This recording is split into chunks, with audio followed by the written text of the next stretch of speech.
The following is a production of the Dallas Genealogical Society. For more information, please visit our website at dallasgenealogy.org. And then, of course, today we're very pleased to have Ribin McDonough from the St. Louis County Library. She'll be talking about Ortsfamilienbucher. And if you're watching my screen, they have books here at the library as well, and there are some online. But the best collection in this country certainly is at the St. Louis County Library. And Ribin is the outreach coordinator and outreach and programming coordinator for the history and genealogy department. I'll stop my share, so Ribin, you can start yours. She's been at the library for a number of years now and has been working on her own family research, which does include some German lines for over 20 years. She's a former history teacher, as another former teacher that's always near to my heart, and has a master's of science degree in education. So Ribin, it's all yours. Thank you very much. Well, and thank you all for tuning in, and thank you to the Dallas Society for having me. Yes, I like to put that in my bio that I've done a lot of German research, because by the sound of my name, you wouldn't necessarily know that. So McDonough is my married name. So I always like to make sure that people know that my maiden name is Wilshusen, and so that gives me a little more German street cred, as I like to call it. So I have done a lot of German genealogy, and I have been doing it for several years. And I am fortunate to work at the St. Louis County Library, where we do have this very large collection, one of the largest in the world. I do believe it is the largest outside of Germany, libraries in Germany. So we have this wonderful collection, and I'm so glad to be able to talk about it with you today. And I did have to chuckle a little bit as you were going over the upcoming presentations for the different societies, because this is definitely one, and we'll talk about this in just a few minutes, where you do need to know your German's town of origin to use this resource. So definitely sign up if you are a member of those other societies. Definitely sign up for one of those upcoming presentations on finding your German's town of origin, because that will help you with these Ortsfamilienbucher. So, all right, so let's jump into it. So this is using Ortsfamilienbucher to research German ancestors. So, couple of housekeeping things. This is for when we do this for our library, but this is your hybrid, I believe, as well. We do use the Q&A. I think you're using the chat, so that's fine. We have a program called Genealogy University. We don't need to talk about that. We do have some upcoming programs. We're going to skip by those too. So here we go, using Ortsfamilienbucher. All right, so we know if you've done any amount of German research, you know that church records are a vital source of genealogical information. This is certainly true for German family history research. Now, there are other things. I know there's an upcoming program on censuses and mixing in other things. But for a lot of Germans that you're going to be researching, church records are going to be the best thing.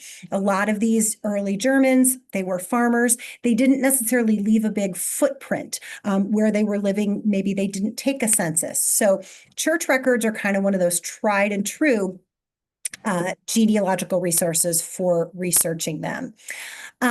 Once you discover your ancestor's place of origin, the local church records can oftentimes take you back as far as the mid-16th century when they started keeping them. But such research definitely has its challenges. You have script that is hard to decipher. There's obviously a language barrier with knowing what some of the German words mean. So if only there was a shortcut. And lucky for us, there is, and that does come in the form of these Ortsfamilienbucher. So those are just a few examples of some of the books that we have in our collection. Let's learn a little bit more about what they are. So our objectives for this morning, we want to learn what they are. So we're going to talk about that. Then we're going to talk about where you can find them. And then we're going to talk about how you use them. So I'm going to go through a case study. I'm going to show you how I can trace a family back several generations in one of these books. So first of all, what are they? So the translation is roughly like local family book. An Ortsfamilienbuch would be singular. Ortsfamilienbucher would be plural, so a collection of those books. They're also called different things. You'll see different words in the titles. Sometimes it'll just be Familienbuch. Sometimes it'll be Ortssippenbuch. Sometimes it'll be the inhabitants of, die Einwohner von, or the families of. So you'll see different words in these titles. Here at the St. Louis County Library, we affectionately call them just OFBs or OSBs. So all of our staff, we know that's what we're talking about when someone says, I need to go get an OFB. All right, some specifics about these books. So they feature concise genealogical information on inhabitants of a specific town, village, or parish. They are based primarily on surviving local church records, but oftentimes other records, if they do have them for that place, civil records, those might be used as well, court records, to supplement the church information. So they can cover the period from the beginning of church records, so as early as the mid-16th century. Usually they stop around 1900, just like with all records, there's kind of a privacy issue there. So usually they don't go too much beyond that. So these books are usually Catholic or Lutheran or Protestant. But that means sometimes you can find more than one for the same town. Oftentimes, all the inhabitants of a town were going to be going to the same church, but sometimes that wasn't the case. You're going to have a Catholic church and a Lutheran church within the same town, in which case you may actually see two separate books for a particular town. All right. Unfortunately, these can sometimes evoke the Nazi era. And this is because some of these books were created and intended as aids for establishing the racial purity of individuals. But luckily for us, the vast majority of these books have been created more recently and for genealogical purposes. And you know that these have been created more recently because you don't find a lot of these books digitized. And that's because most of the books that we have in our OFB collection are still in copyright. Now, there are some online OFBs, and we'll talk about those, but the ones in print will remain in print for quite a while because they have been created more recently. Okay, now I want to mention that OFBs, when you're doing your genealogy, they are considered a secondary source because the information in these books is extracted and compiled from original records. So they are considered a secondary source, but you can always check the original records. Whoever compiled these OFBs got those records from somewhere. So you could take the additional step of checking the information against the original records for yourself if they are digital and available, online somewhere or where you can access them. So availability by region. So OFBs are not available for every town in Germany, and they are more common for some areas than others. There just seem to be publishers in certain areas of Germany that will publish books for a lot of the towns in that area. But you can find them from all over Germany. You can also find them for German-speaking areas outside of Germany. So areas that were maybe part of Germany or Prussia or, the way the map changed at one point, but are no longer part of modern Germany. So Alsace and Lorraine, we have a very large section on German settlements in present-day Serbia, particularly Romania in the Banat region and Hungary. So we do have these for places outside of modern day Germany that were German speaking and were German people went to. Okay, let's talk a little bit about that place of origin. So you must know the town because these are arranged by town. There is really no overall index for these as far as like people within them. So you are going to have to go for a place. Sometimes that's not a town though. Sometimes that's actually a parish where that town's inhabitants would have gone to church. So again, it is necessary to know about where they were from. Okay, so where are we going to find these books? Well, we do, as was mentioned earlier, have one of the largest collections, and we actually have them in a list. So we have 3,000 and counting. It may actually be more like 4,000 because we are always getting these in. We have standing orders with these publishers in Germany. So whenever they do produce a new book, we get it and we add it to our collection. So we do have a very large collection, and they're writing these all the time. So just because there isn't one for your town right now, that doesn't mean there might not be one at some point. So I would suggest if you're looking for one of these, I would suggest to check us first. And I'm not trying to sell anybody on the library. We just do have a very large collection combined with the fact that we have a free lookup service. So if we do have a book where your ancestors are from, we can scan those pages for you. I'll talk a little bit more about this a little bit later in more detail, but we do have that service. So I would check us. So we have a list of all of our OFBs on our website, and here's how you're going to find it. So this is what our website looks like. If you go to slcl.org, you're going to see this or something similar. They always have a picture of cute children on the front, so that's how you'll know you're in the right place. And then I just usually search for the word Familienbucher. You can actually do Ortsfamilienbucher. You can do any combination of those titles. And then what you'll want to do is you'll want to switch that toggle from catalog over to website and search that word. Then you're going to be taken to where it says Ortsfamilienbucher, Familienbucher, St. Louis County Library. That should be your only result. If you click there, it will take you to a page where we talk about what these books are, and we also have some links. And right down here, we have Ortsfamilienbucher by country, state, and district, and we have Ortsfamilienbucher by village names A to Z. So both of these can be valuable in different ways. If you do know your ancestor's town or village, I usually start with a village name A to Z list. So if you click on that, it's going to take you to a very large PDF document where we have all of the books listed, again, alphabetically by place. So it's going to give you that town name, and then it's going to give you the title of the book as well as the call number.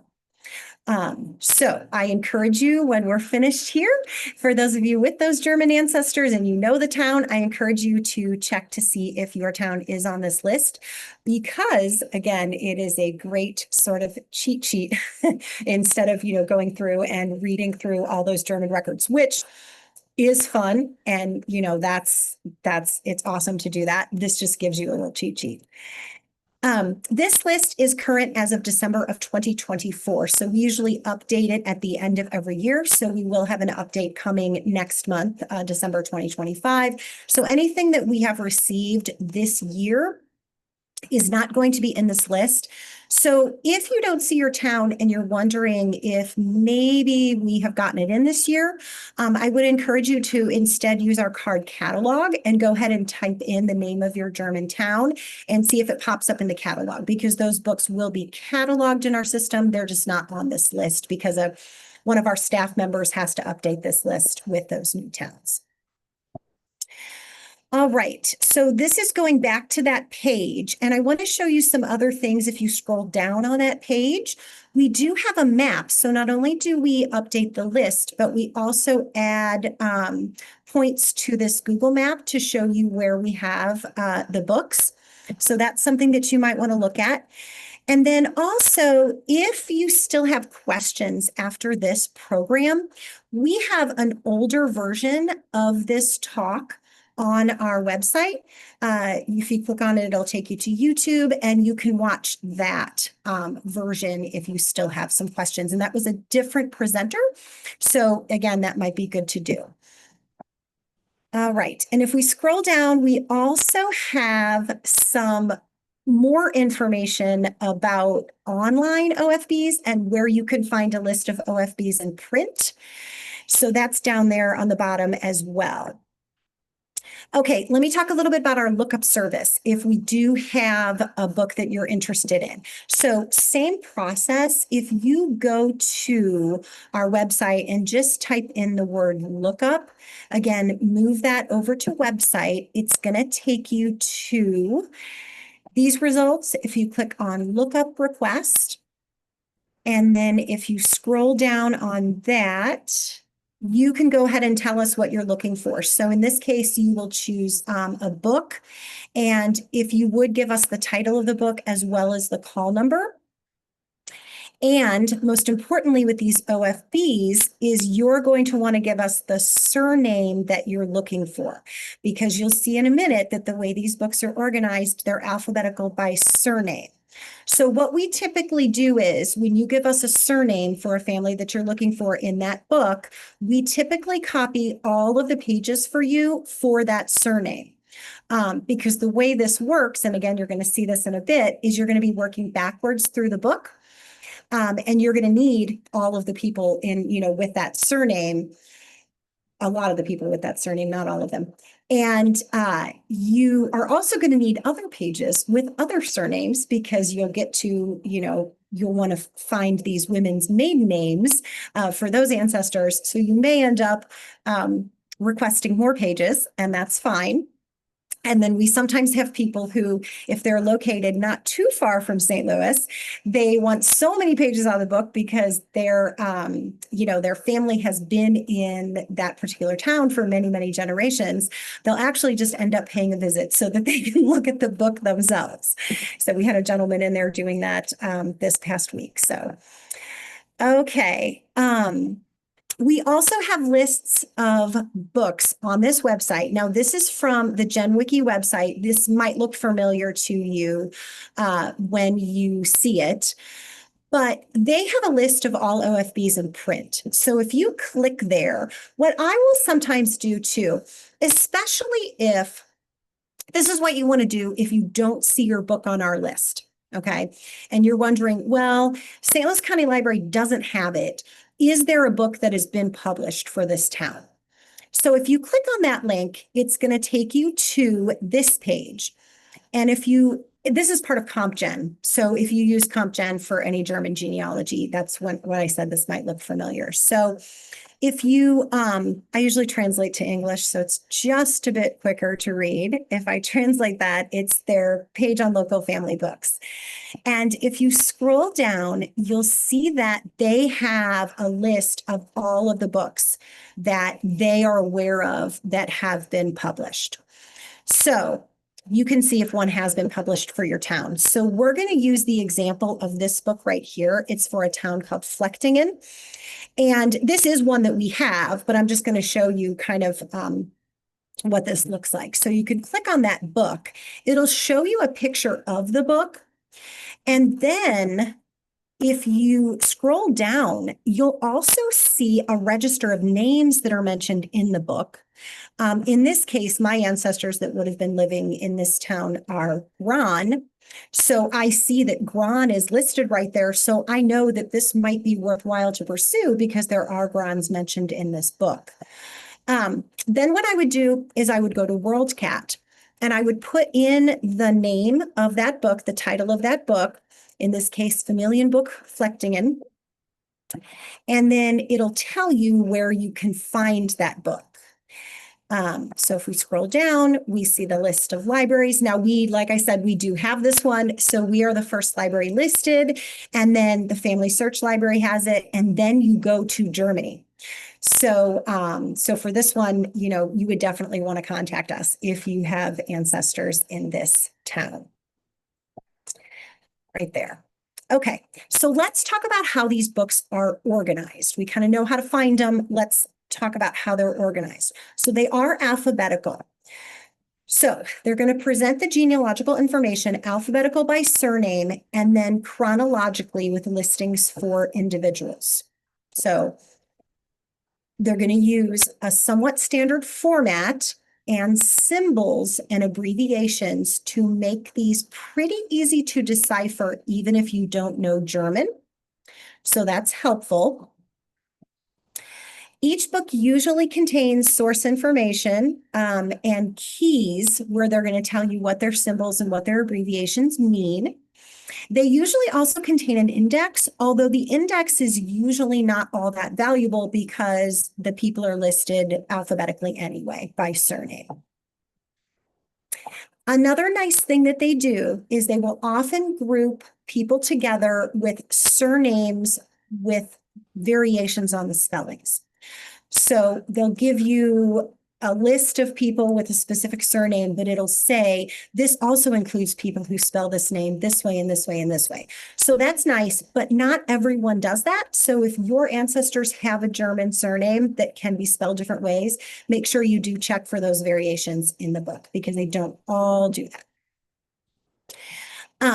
Also, these books, depending on the publisher, depending on the author, they are going to look a little bit different. So definitely study how yours is organized. They all use pretty much the symbols. They all pretty much use the same alphabetical format, but there might be little small differences in the way that they look. You are going to be working backwards in the book, and I'll show you an example of that shortly.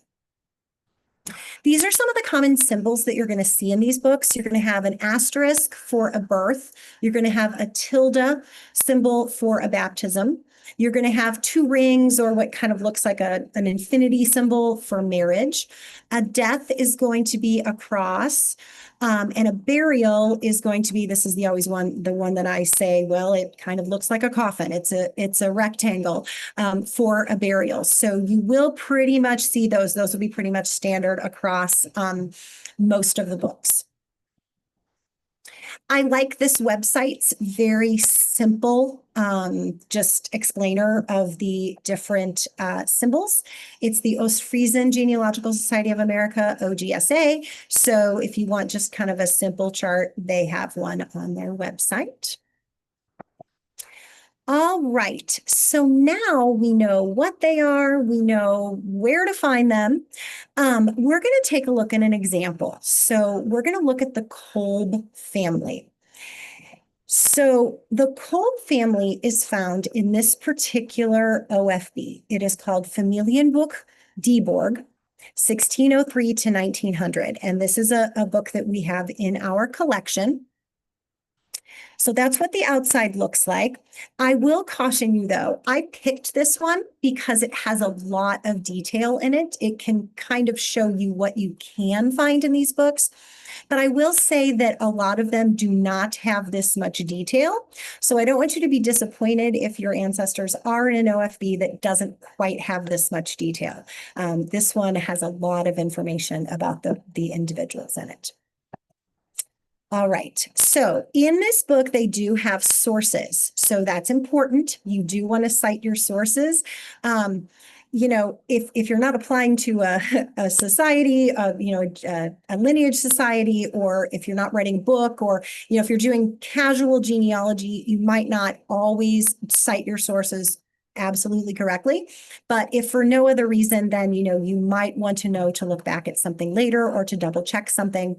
So they do all have sources listed here. When you see Quellen, that is sources.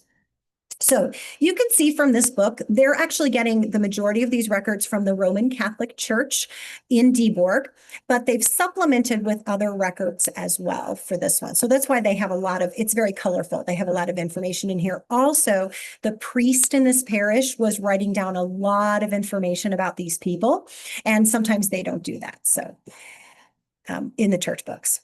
So they do have symbols and abbreviations at the front of this book. So again, we see the same ones, the birth, the death, the marriage, all of that. And they do have an index in this book, but like I said, for my example, we're not using the index because the rest of the book is in alphabetical order. So we're going to approach it by first finding the person that we're looking for and then moving backwards from that. Okay, so this is the very first page. You can see that it is starting in alphabetical order with the A's. But for the Kolbs, I'm going to go ahead and I am going to go to the K section. And what I'm going to do here is I'm going to find the immigrant because he's the one who was born in Germany, but he came over to the United States. I have information about him in the United States, but I don't have information about him back in Germany. So I'm going to want to try to find him in this book and then work backwards from there.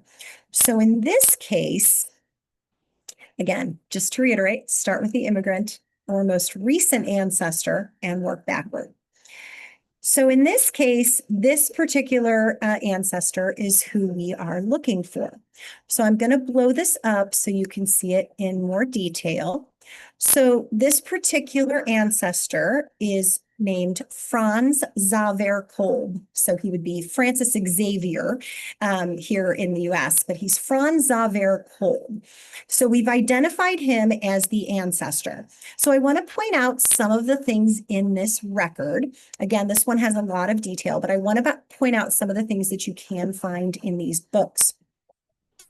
So he's assigned a number, 4896, and really, I guess this isn't all that much different from, a family history book that you would use here that somebody's written, I guess, in a way.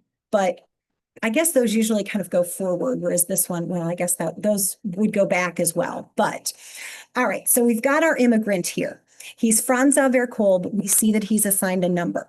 We don't really care too much about his number right now because we're wanting his parents and their parents and so on. So we see that they're telling us that he was a shoemaker. So again, this one has a lot of details. So they're giving us his occupation. Then they're giving us, you can see there, you see those symbols. So you see the asterisk, that's when he was born. You see the tilde symbol, that's when he was baptized. So he was baptized one day after his birth. And we see that RKDI, they're telling us that that comes from the Roman Catholic records of Dieborg. Now, we also have a death for him, which is interesting. We see that cross there. He died in 1910, but we know that he was the immigrant. So information was making its way back here, and you'll see some more examples of this in a minute. But it says that he was living here. So we actually have a house number for him. We don't often see that, but we do see that in this one. And we see that he died in America. So again, that information had made it back here. We also see up here, now in this particular book, they're putting the marriage up on top of where they're putting the baptism. So we see the two rings and we see 8/8/1965. And this is again from those Roman Catholic records. So that's when he was married. They're also giving us the witnesses at the marriage. And now below there, we see his wife. So his wife was Ava Schluter. She's given a number. Now, we're not going to follow that number because we're just going to concentrate on the Kolbs. But if this was your family, you would follow that number because that's her parents. That's where she's going to be listed with her parents. So then you could follow that Schluter line. But in this case, we're going to just follow the Kolbs. So we have her vital statistics there, her birth and her baptism. And then this is where they are compiling other information. They're saying that she did leave Germany. They're saying that she went to North America in 1877. Usually you don't see a whole lot of this. And they're giving us, again, where they're getting that information. So they're giving us the citation information, the source information. Now we have a list of their children. So this was their first child. Her name was Katerina Margareta. And we see when she was born and baptized. We see who her godparents were. We see the second child, Heinrich. We see his birth and baptism. And we also see down here a cross. So he actually died as a child. He was born in 1868, but he passed away in 1874.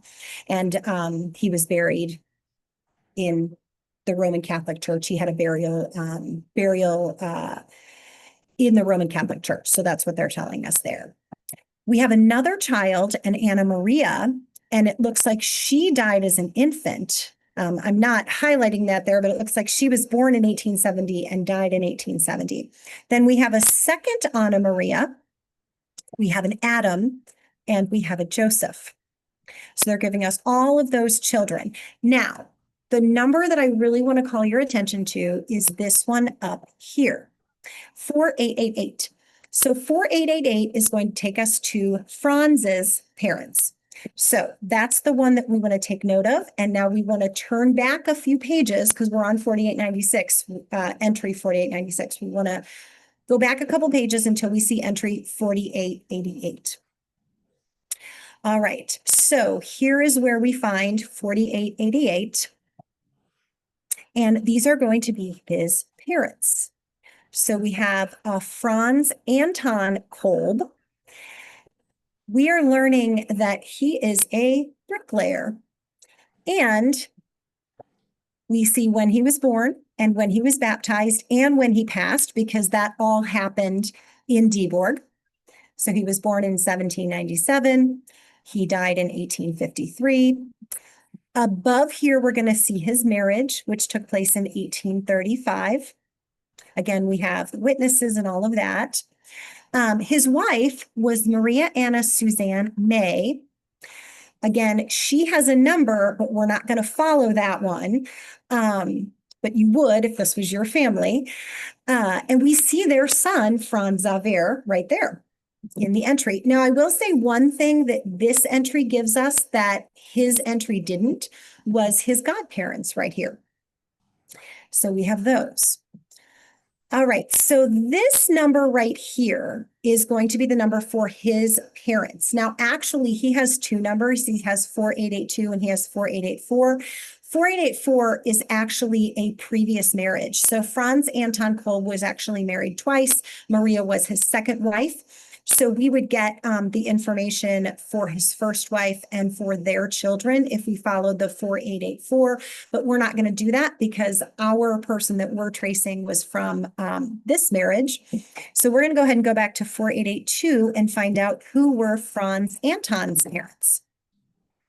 So if we go back a few pages, here is that entry right here. Let's blow that up. So now we have a Johann Kolb. And we have his number. We found that 4882. We have him right there. We have his occupation. We have his statistics there, born in 1772, died in 1855. We have his marriage up there that took place in 1796. And his wife was a Barbara Grimm. So again, that's why I said you very quickly need a lot of pages out of these books. So we could follow her. But what we're going to follow, because we're trying to follow this Kolb line, is we're going to go with this number, 4881. So we're going to just look back one entry to find Johann's parents. So when we do that, we go right here. Here we have another Johann Kolb. And this Johann Kolb is interesting because he was actually a city council person. So that's always neat to find things out like that. So we have his statistics. He was born in 1738. Again, these records can be found in the Roman Catholic Church of Dieborg. It also in this one is interesting because he died in 1814 and they're actually listing his cause of death. So the priest must have written this in his death record, his burial record, Wassersucht, which is actually dropsy. So they again, very detailed they were. So here's his marriage up here from 1767. And his wife was a Maria Elizabeth Weber. So now we want to try to keep going back. So we're going to look at this number right here, 4879. So we're going to look back a few entries and we're going to find this one right here. And this is another Franz Xaver Kolb. So that name definitely stayed in the family. So there he is. There's his number, 4879. There he is right there. And now we're getting a little bit different. We've got the same occupation for several generations here, but a little difference in where these people are from.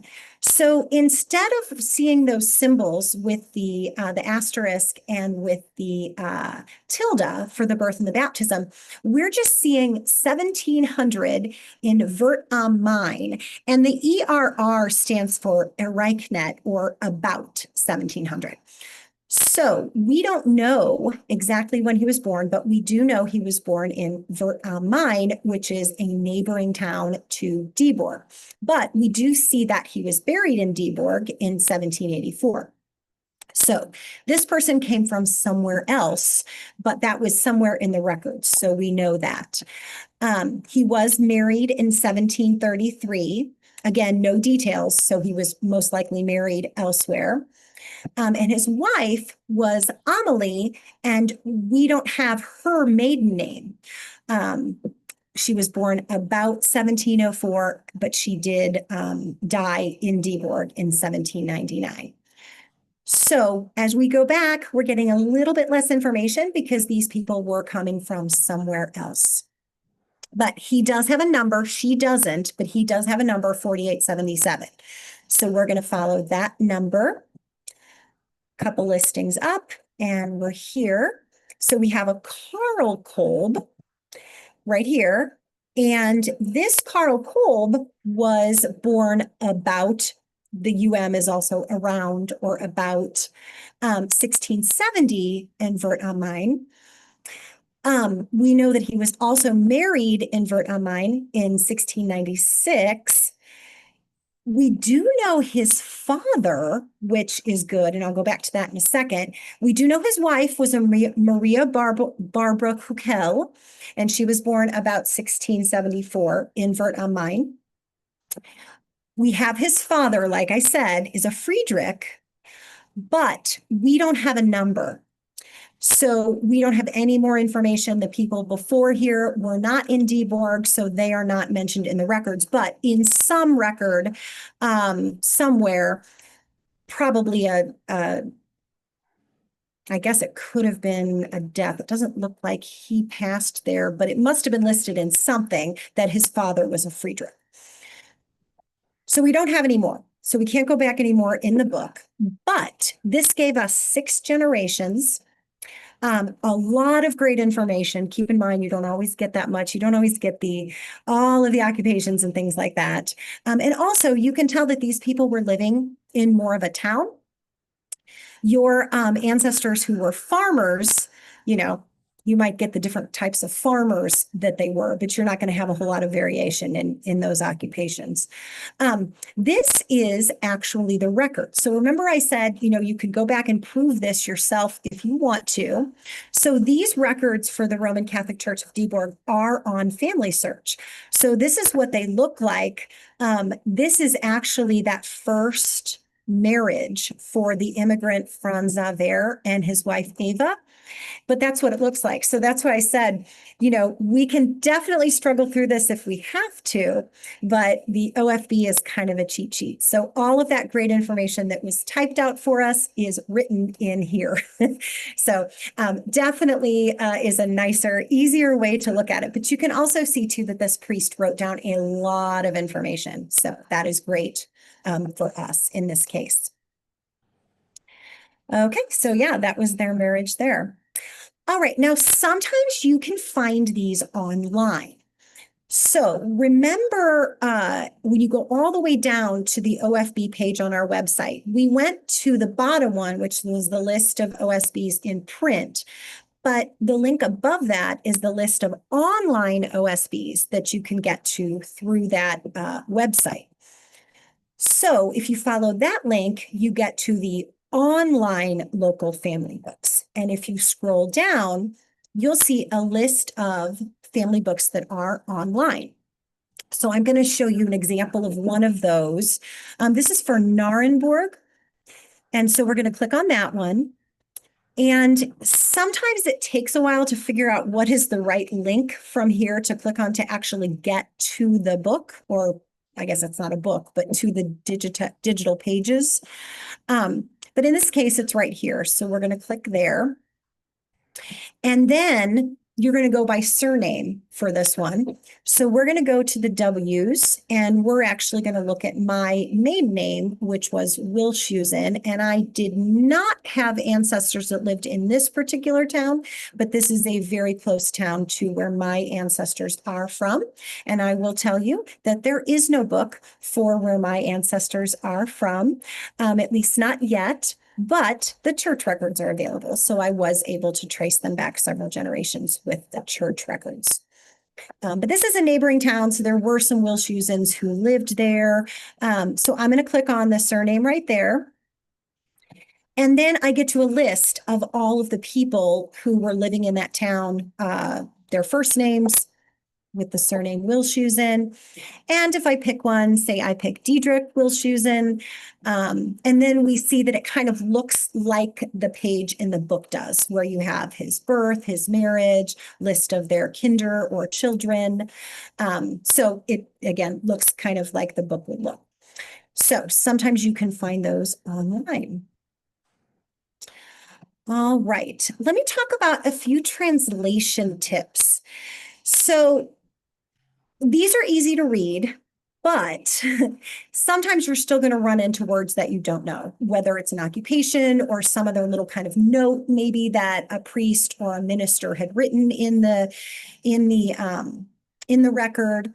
So DeepL is a very good one. Most of you have probably used this. If you didn't know what a Handelsmann was, you could put it in and find out that it was a tradesman.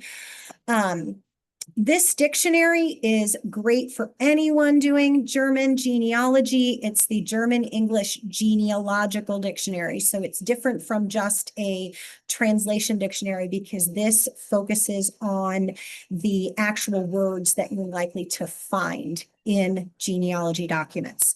So this is a great one.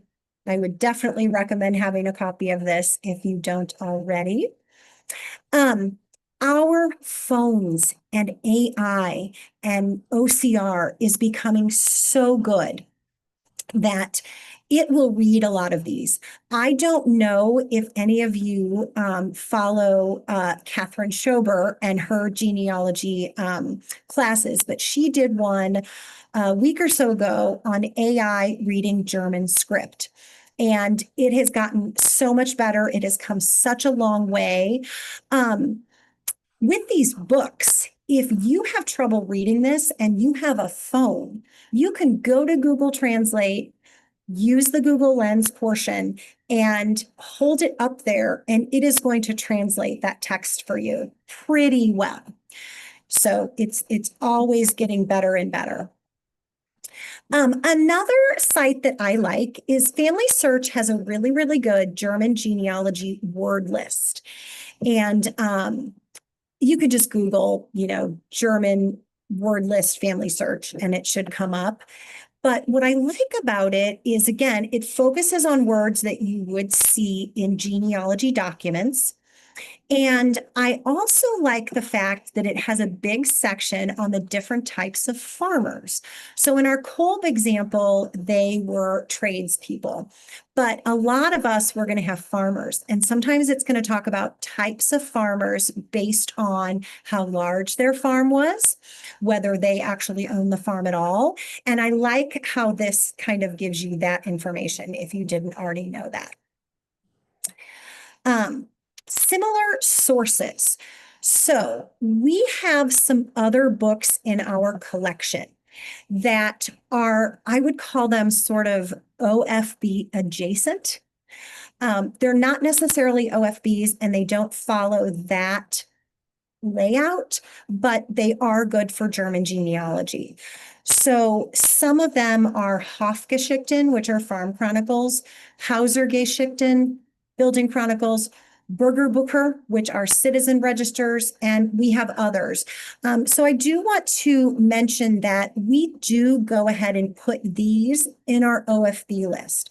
So occasionally someone will request a lookup in a book, but it's not actually an OFB, it's one of these. And so it's going to look a little different. You're not going to have every family going back neatly like that. A lot of these are written in more of a narrative style, but they can be very valuable. And I will tell you, I have seen people, especially the Hofgeschichte and the Farm Chronicles. We had a former staff member here who did a lot of German genealogy, and we had an OFB for his town. So he was able to get his ancestors back to the beginning of that. But these farm chronicles are, again, narratives, and they may go back even further just based on other information. And so he was actually able to get his family back even a few more generations in the Farm Chronicle book. So these are helpful, but I do want to mention that they are cataloged with the OFBs. So yours might be a little more like this. This is an example of one. This is for the town of Eppe, and this is the Chronic einer Landgemeinde. And if you look in here, again, it's written in more of a narrative style, but what's really neat is they have pictures of the different farms and things in here. All right, so in conclusion, these are great if you can find them. But if there is no OFB for your town, if we get off of this Zoom and you go and look at the list and we don't have one for your town, don't fret. Those church records may be on Family Search. If they're Lutheran Protestant, they may be on Archeon. If they are Catholic, they may be on Matricula. It's just that these OFBs really kind of organize those church records and make those church records a little easier to read. So it just means somebody hasn't gotten to those yet and they haven't, put them into an OFB format. Again, one might be published in the future. They are a great source for German genealogy. Again, if there is one for your town. They are pretty easy to find and pretty easy to use. Just to wrap up, as far as that goes, we do have a very, very large collection and we do free lookups. So I would definitely check us first. If we do have one that you want, you can fill out our lookup form. We will scan the pages for your surname and send them to you. Generally, the limit is 30 pages for copyright and fair use. So we kind of have that guideline. I will also say that if you find an OFB for your town and you have many, many surnames and many, many ancestors in there, some people will just purchase the book for their family, just to have it and to, just have it to kind of keep with all of their genealogy resources. I did this not too long ago, a few months back. We have a family friend who had ancestors many, many generations in a book that we have in our collection. This one happened to be in the area of Banat, which is in modern day Romania. But he was out of town. I could have photocopied a lot of those pages or scanned those pages and sent them to him, but he opted to he wanted a copy of the book so that he could have it, peruse it at his leisure, really dig into all of the ancestors that were in there. So even though we actually use sort of like a book broker who goes out and finds these for us and does all our ordering for these publishing houses for us. I couldn't get the book that way because I wasn't buying it for the library. But I was able to find out who wrote the book, and the author himself was selling the book.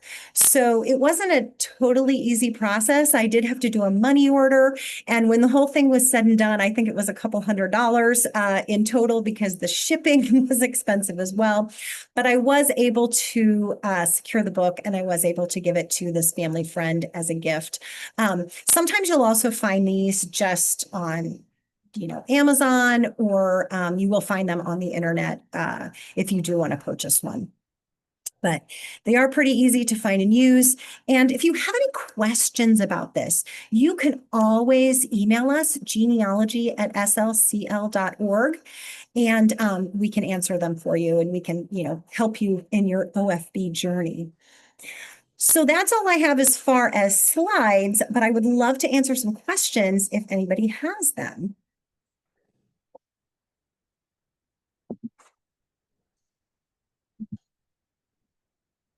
Okay, I don't see any in the chat. We're here in the room at the moment. Okay. If you have one, be sure to chime in. Also point out presentations I was giving, I found one book online, not for my family, which was from Lower Franconia, but a similar name in Upper Franconia. And it sort of mentions the author had spent 20 years compiling all that information. And it was sort of interesting, this family that had names similar to mine, they would have, the oldest generation had a son, Johann, everybody has Johans, who married a Marguerite. And then that Johann and Marguerite had a son who they named Johann, and he married a Marguerite. And that Johann and Marguerite had a son, Johann, you see where this is going? Who married a Marguerite. And without the books for the records, how to keep track of which ones are which, because sometimes two or more generations were living at the same time to sort out which one was which. Yep, So, it's hard to do. And then especially when on top of that, when you're trying to muddle through the handwriting and all of that, it does get very hard. I mentioned that my Wilshusen ancestors, the small town that they're from, it is near Nuremberg. There is no OFB for it, but I have looked in the church records, and what's fantastic is they go back to, I think the earliest Wilshusen listed in those records is 1575, but I'll be darned if I can make out much of what's written in 1575. So I'm still working on that. I've been working on it for many, many years. But yes, it is hard to sometimes tell those people apart, especially when it's not already done for you. Using clues for those other people in the records, I think, can be helpful too. The godparents, the witnesses, generally, those are going to be people kind of in the same generation as the people that you're trying to figure out. So using sort of other clues like that, I think, can be helpful too. And I will mention, if you're still waiting on any questions, a common question that I've gotten when I've given this talk is, are there Jewish people listed in these books? And I will say I have seen Jewish residents of towns listed in the books where they base the book on things other than church records. So there is one book that I can't think of the name of the town, but they have a section in the very beginning that is just for Jewish citizens because they had kept track of who had left the town. So there was some information. But I would say that's probably the exception, not the rule. So you don't usually see, usually it is just the Protestant Lutherans, or it is just the Catholics, because they are mostly basing this off the church records. And I'll mention again that Robin gave a number of sources. If you're here in the Dallas-Fort Worth Metroplex, the Dallas Library does have a number of these books. So if you go into WorldCat and enter the name or the book, that you may find that there's a copy right here in this library. So that would be fantastic. That would be even better. That would be fantastic if they could just walk in if they're local. WorldCat is such, I feel like it's such an underutilized genealogy little source, because you may be surprised at what your local library has. We have, like I said, huge collection. New York Public Library has a very large collection as well. I believe that Fort Wayne has been starting to collect some of these. And then the Family Search Library out in Salt Lake City has a lot, but oftentimes you will see that they're in Germany. So. What about how long does a lookup take, that we send in a message to you? I don't know how many of these you get in a day or a week and what your staffing situation is like. So what's the response time that typically that someone should expect when they submit a request for a lookup? That is a fantastic question. And I would say we do get lookups from all over. Well, we get all over the country and all over the world sometimes. We oftentimes have Germans, trying to find their Germans here. So we do get a lot of lookups on all sorts of things. Oftentimes they're for these though, but I would say no longer than 2 weeks. So I would say a week or two for one. We are running a little bit longer than usual right now, simply because if anybody is watching from the St. Louis area, we are cooperating with the government. There was a Radiation Exposure Compensation Act package that was approved for. There are people who are living in certain St. Louis area zip codes that a creek ran through, where some radiation in 1949, post World War II, was seeped into that water there. And those people are now eligible to apply for monetary compensation if they had a cancer diagnosis and they lived in one of those zip codes. So since we have old phone books and old directories, we are providing people with residency documentation for those claims. So we have a lot of lookups for those, but we kind of keep those separate. And so we try to work on the genealogy ones as separately and as quickly as we can. So I would say about a week to 2 weeks to get that back. And we'll send it to you email. They will be scanned pages, usually a multi-page PDF with all of the pages for that specific surname that you asked for. I will say we don't do more than 3 at a time. So if you are using that lookup form and you have multiple surnames, just give us 3 of them, because we do 3 at a time. So you can always submit another one after you get the pages back for the first one for another surname, if that makes sense. Okay, great. Thanks, Robin. Mhm. And we'll mention that she has provided us with a handout that Ann's been putting in the chat. And there's also a link to it there on our website. Yes. Well, thank you all for having me. I really appreciate it. And I really hope this ends up being something that helps you all with your family trees. Okay, thank you very much. Thank you. Have a good day. Thank you. Thank you. Okay, and our next meeting will be in January, but watch our Facebook site between then and now. Thank you all.